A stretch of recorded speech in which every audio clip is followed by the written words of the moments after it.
So my next review today is going to be Simon R.Green's Hex in the City, and this book requires just a little bit of background to it. It has a dumb name, right? This is book number 4 or 5 of Simon R.Green's The Nightside series, and I recommend reading all of the Nightside series books. I love them.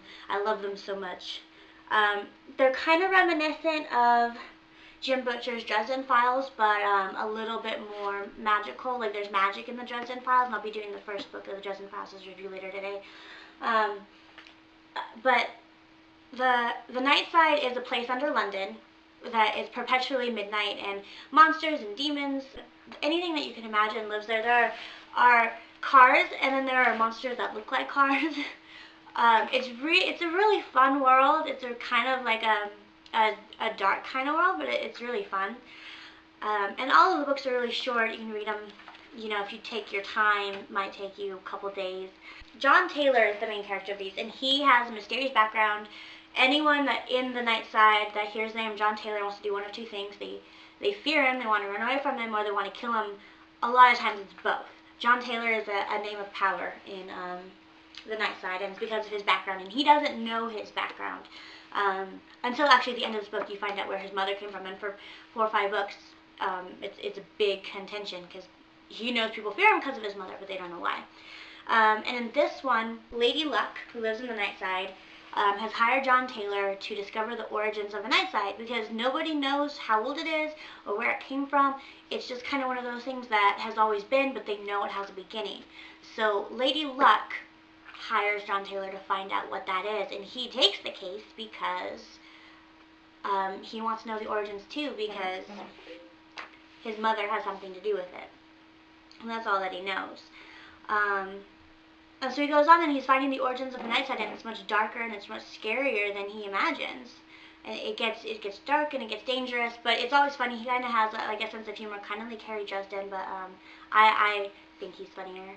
I like the Nightside a little bit better than what I've read of the Dresden Files so far. I've only read 1 book, so I guess it's not fair. But it's very good. Like, just read the Nightside series. They're fun. They're short. They're easy. They're a quick read. They're like mystery meets science fiction meets supernatural, kind of. Like, it's a lot of fun. They're fun books. I recommend them. They're funny. They have a humor to them. They have a lot of references to them for other books. If you're a reader, then you can find a lot of fun references in it. They're just good, easy reads, and the individual stories are good, as is the overarching, like him trying to find out his past that overarches the entire series.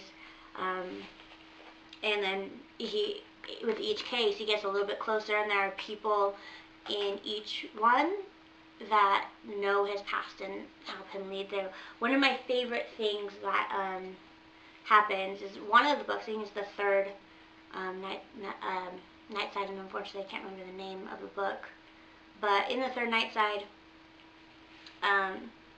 he's hired to find the Unholy Grail, which is the grail that Judas or that Judas drank out of at the Last Supper, because he's the betrayer. So there's the Holy Grail and the Unholy Grail. Everything's about balance, and I love that when I write. Everything has balance, as it is in heaven, so it shall be in hell. I love it. And so he has to go find the Unholy Grail because the Catholic Church wants it. And so he goes and he finds it, and all this stuff happens, and angels and demons all want the Unholy Grail as well, because it's a thing of power. If they get it, they can do all sorts of crazy stuff with it, particularly if they can pair it with the Holy Grail.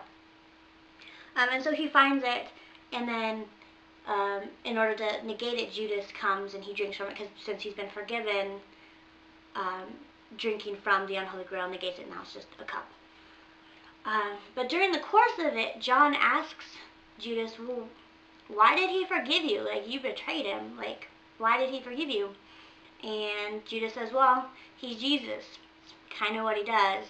I'm not a religious person, but I really like that, and I really like that sentiment.